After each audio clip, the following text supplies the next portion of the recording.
Някакъв пич обяснява какво е да си напушен и пиян. Marijuana is one of the most popular drugs for those who drink alcohol, but are there specific benefits or risks when taking them together?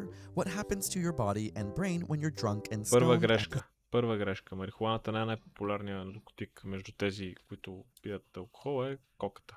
Продължаваме напред. Same time. Alcohol affects your central nervous system by changing how your neurons communicate. It suppresses the excitatory neurotransmitter glutamate and increases the inhibitory neurotransmitter GABA, which causes information flow to become slow, making you feel less, perceive less, and remember less.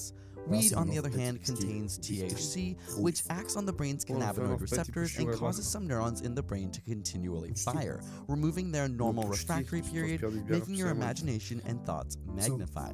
But because both alcohol and weed inhibit glutamate transmission, a key part of your learning process, their combined use is linked to poor memory. A study using сложи дилдо в клипа, бе, брат. rats found that their ability to recognize objects was Някакъв бонг, той изглежда супер странно.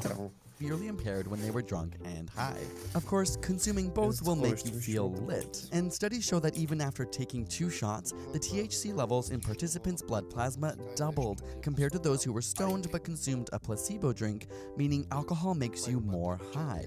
Participants also felt the effects of weed more quickly and reported a better high with a better mood and other euphoric blood vessels and an increased blood flow, all of which allows more THC to cross your alveolar sac, a part of the lung where gas exchange occurs with the blood.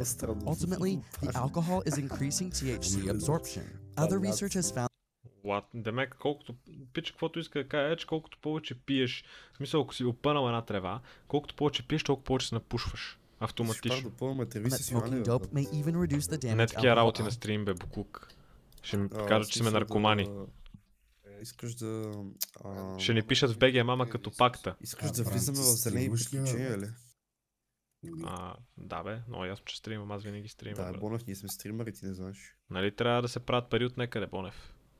Какво ние силката просто цъкаме лига на стрима ти? Просто лафите някакви. Безплатно съдържание. Ево. Ние си правим някакво подкастче даже. Да.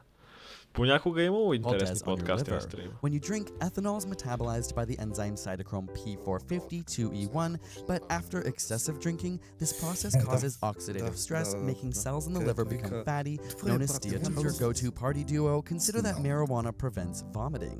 It's one of the reasons medical marijuana is... Ето пичето казва, че марихуаната намалява шанса да повърнеш. Prescribed to chemotherapy patients to help ease their nausea. But in the case of alcohol poisoning, vomiting is the body's way to remove excess alcohol. So being unable to vomit poses serious health risks.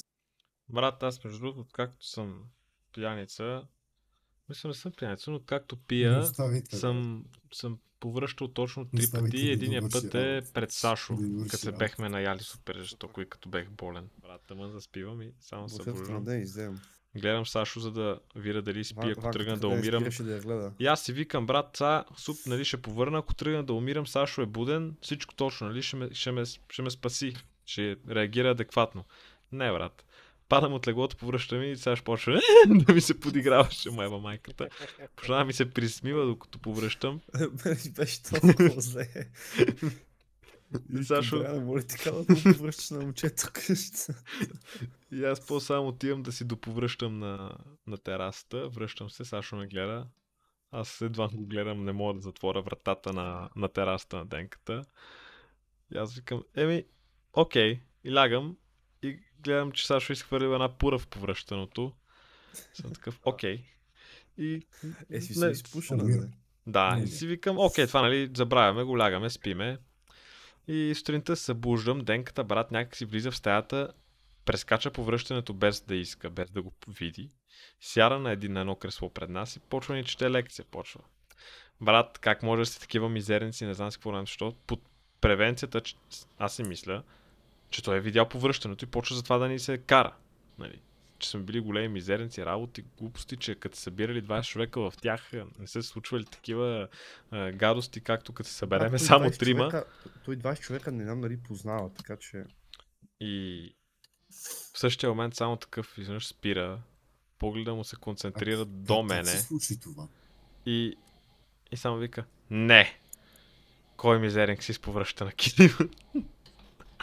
Бран ще да ме изпревари и да кажа, че съм аз за една вика Бран. И аз викам, бореца. Опитах се по принцип. Той дори не е тук. Опитах се, трябваше да опитам. И с една прахосмокачка почнах да събирам по връщането. И докато го правя, се качва братовчетката на Денис, където е виждала най-големите гности, между другото. Тя не е виждала най-големите сеирища. И се качва такава и супер изненадана. Как можеш да повърнеш тук на килима? Да. Тя буквално даде на ванката да се направи на пастет. И той само я гледаше в циците. What? Той гледаше като цяло, в смисъл. What?